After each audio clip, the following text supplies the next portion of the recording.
안녕하세요. 이야기 스테이션입니다.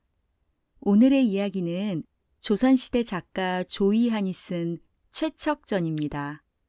전쟁 속에서 만남과 헤어짐을 반복하는 안타까운 한 가족의 이야기. 지금부터 들어보시죠. 전라도 남원에 최척이라는 소년이 살았습니다.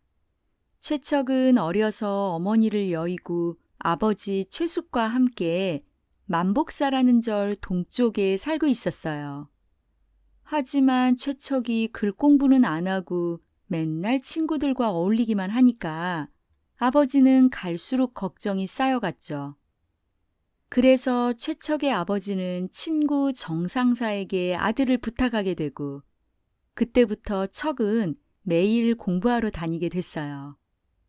근데 최척이 워낙 영리하고 성실해서 막상 공부를 시작하니까 실력이 쭉쭉 늘더라고요. 그러던 어느 날 척이 공부를 하고 있는데 창문 너머로 종이 쪽지가 툭 날아 들어옵니다. 쪽지에는 시경의 한 구절이 적혀 있었는데요. 바로 이런 내용이었어요. 매실이 떨어져 광주리에 주워 담았어요. 나를 찾는 낭군님, 지금 말씀만 하세요. 와, 척이 이 쪽지를 보고 얼마나 가슴이 두근거렸겠어요. 도대체 누가 준 거지? 너무 궁금해서 마음을 진정시킬 수가 없었죠. 바로 그날, 척이 공부를 끝내고 집으로 돌아가는데 푸른 옷을 입은 소녀가 뒤쫓아오더니 할 말이 있다는 거예요. 안 그래도 궁금했던 척이는 소녀를 집으로 데려가 이거저거 물어봤더니 소녀가 대답합니다. 저는 바로 편지를 쓴 이낭자의 여종 춘생이라고 하는데요. 낭자께서 저에게 답장을 받아오라고 하셨습니다. 근데 최척이 가만히 보니까 정상사 집에서 춘생이를 본 기억이 나는 거예요. 그래서 어떻게 된 사연인지 물었더니 춘생이가 이낭자의 사연을 다 이야기하죠. 이 낭자의 이름은 오경, 16살 정도 된 것 같고요. 원래 서울 사람인데 아버지가 일찍 돌아가시고 어머니랑 살다가 작년에 난리를 피해 이곳까지 내려오게 됐대요. 마침 오경의 어머니와 정상사가 친척이라 이들을 잘 거둬준 거였어요.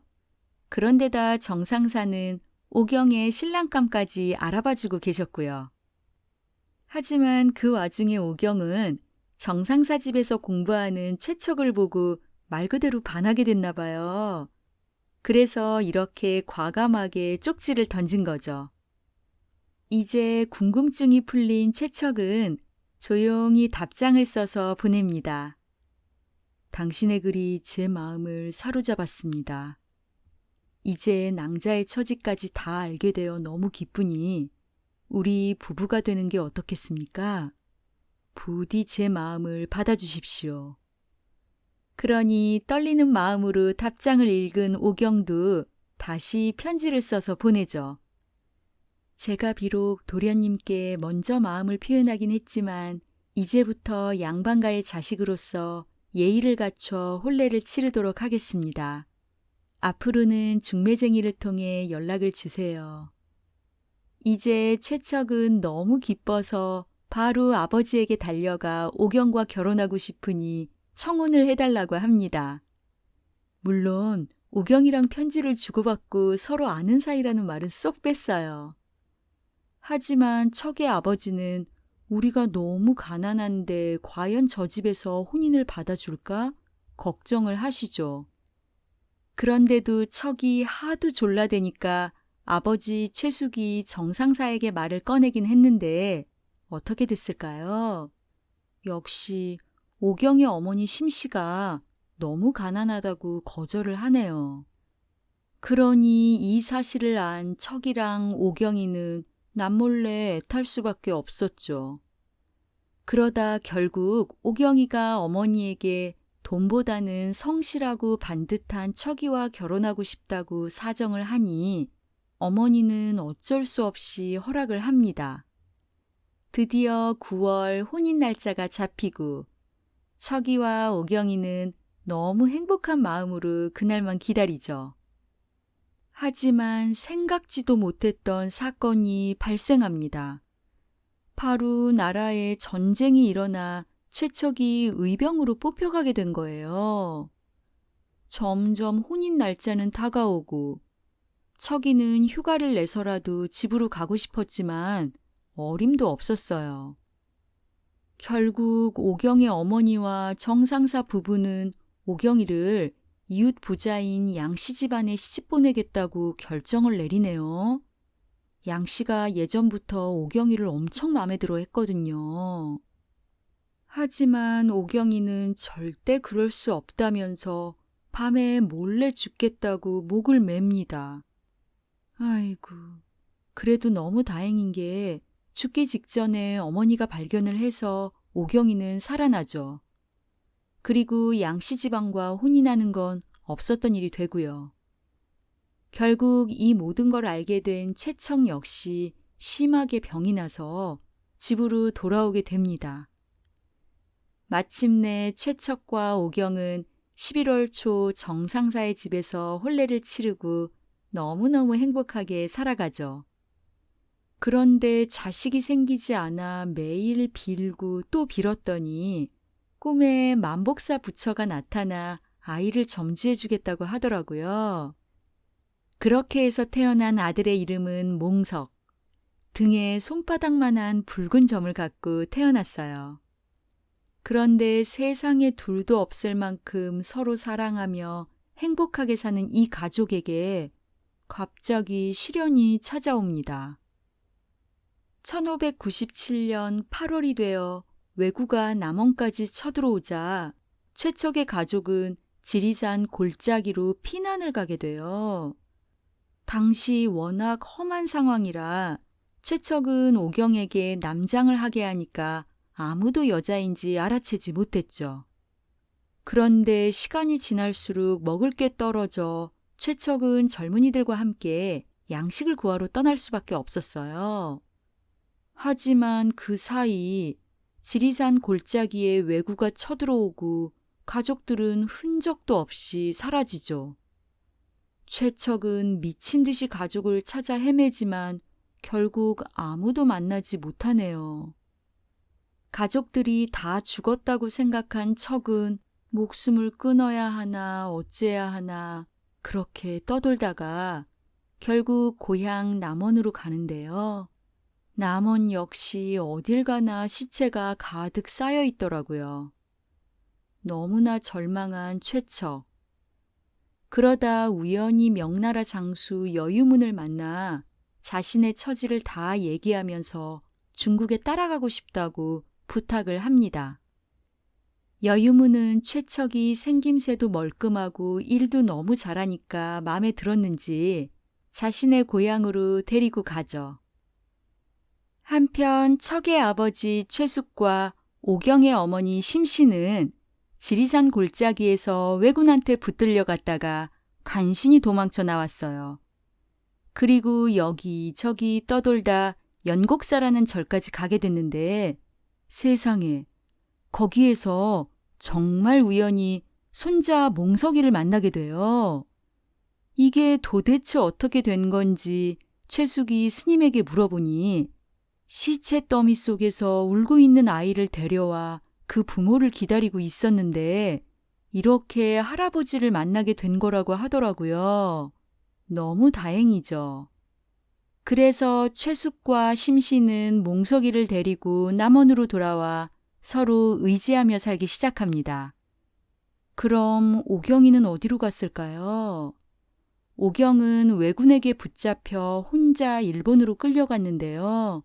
다행히 착한 사람을 만나 목숨은 지킬 수 있었어요. 그의 이름은 도누. 도누는 항상 오경을 위로하고 좋은 음식과 옷도 챙겨줬죠.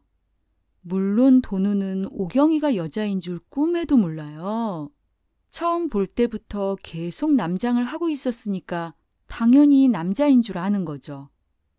오경은 도누 집에서 집안일을 도우며 살았지만 자신의 신세가 원망스러웠는지 자꾸 죽으려고 했어요. 하지만 그때마다 꿈에 만복사 부처님이 나타나 오경이의 마음을 다잡아 주더라고요.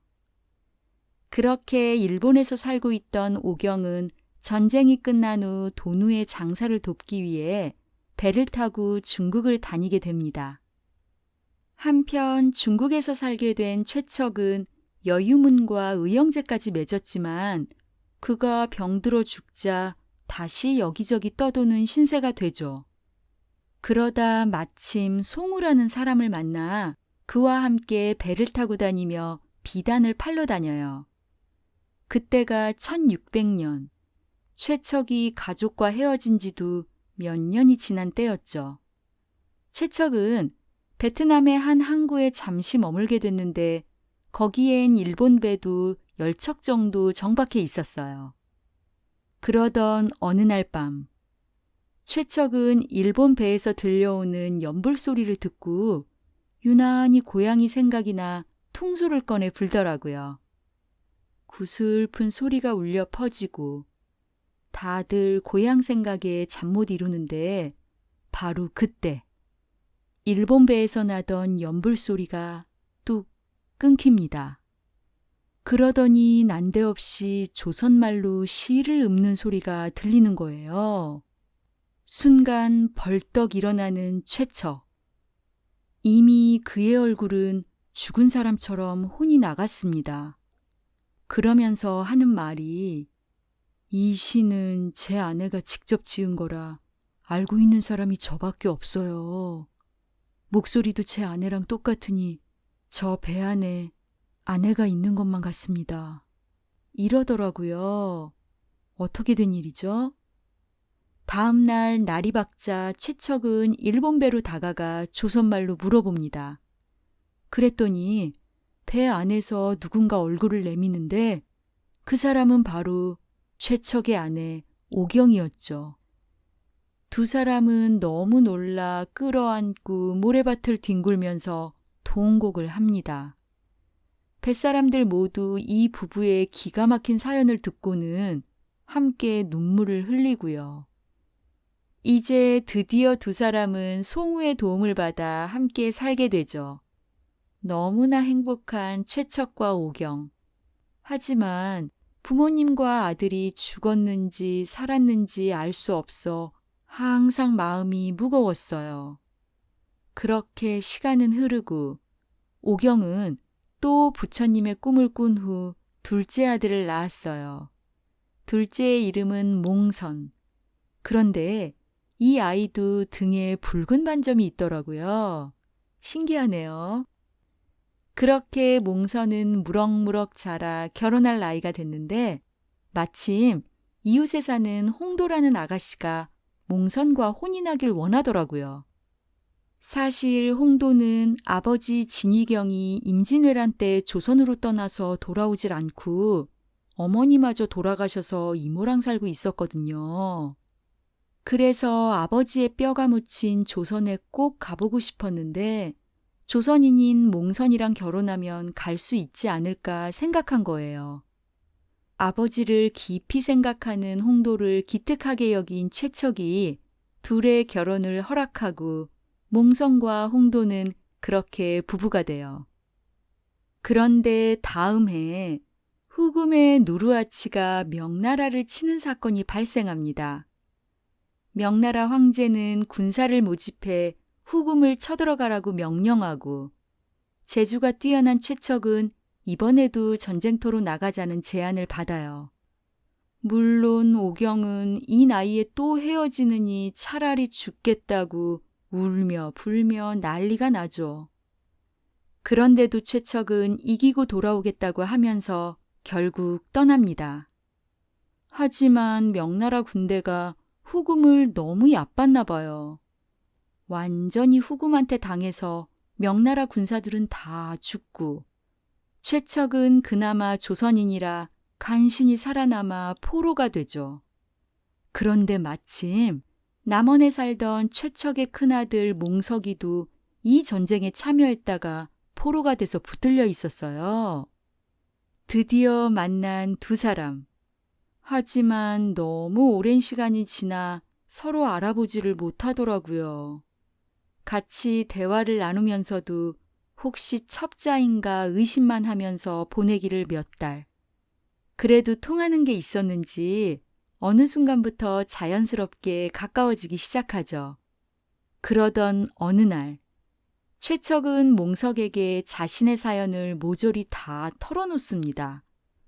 그런데 이야기를 듣던 몽석의 얼굴색이 확 변합니다. 최척이 잃어버린 아이가 바로 자신이라는 걸 알게 된 거예요. 아버지, 그 아이 바로 여기 있습니다. 이러니 부자는 끌어안고 대성통곡을 하네요.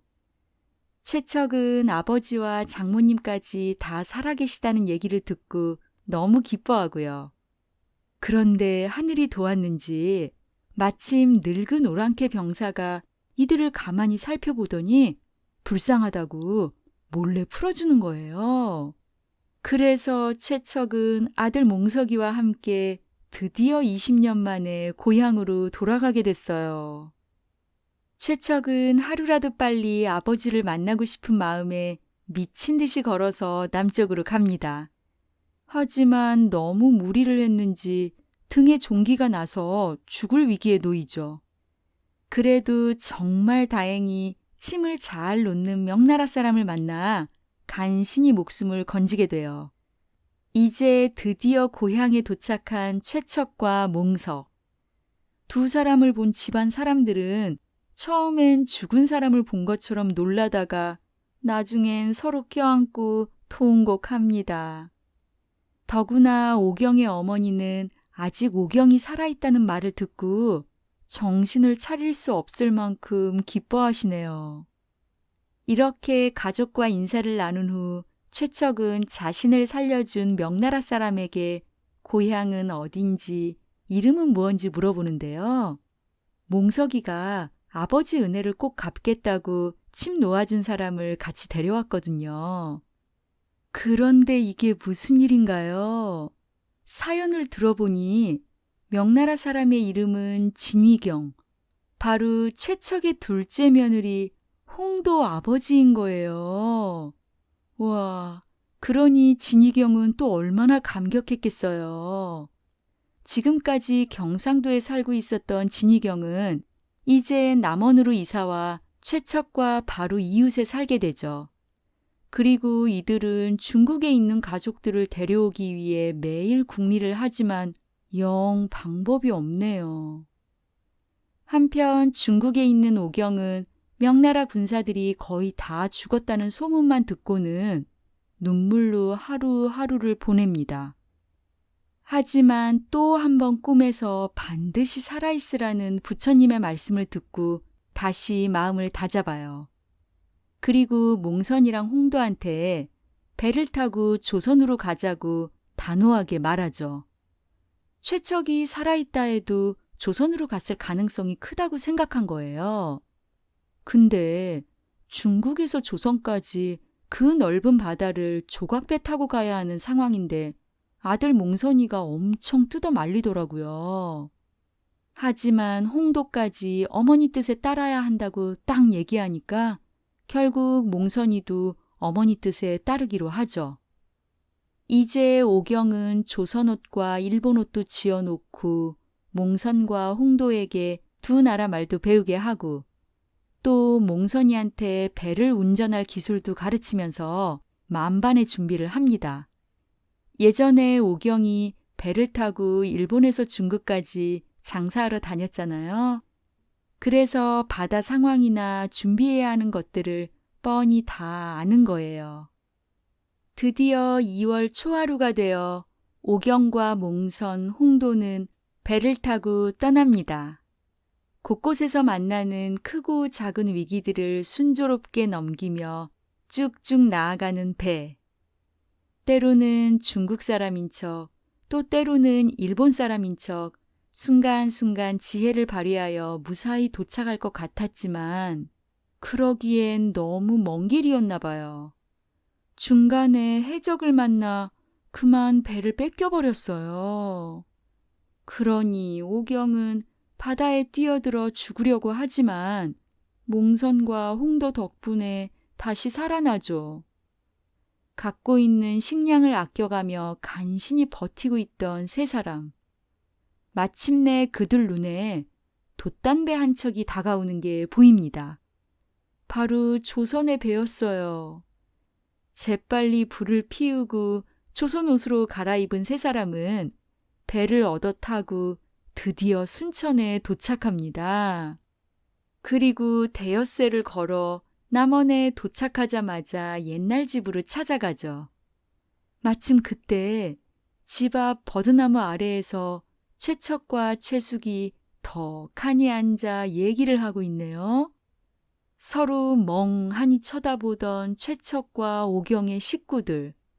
드디어 서로를 알아보더니 부둥켜 안고 동곡하기 시작하네요.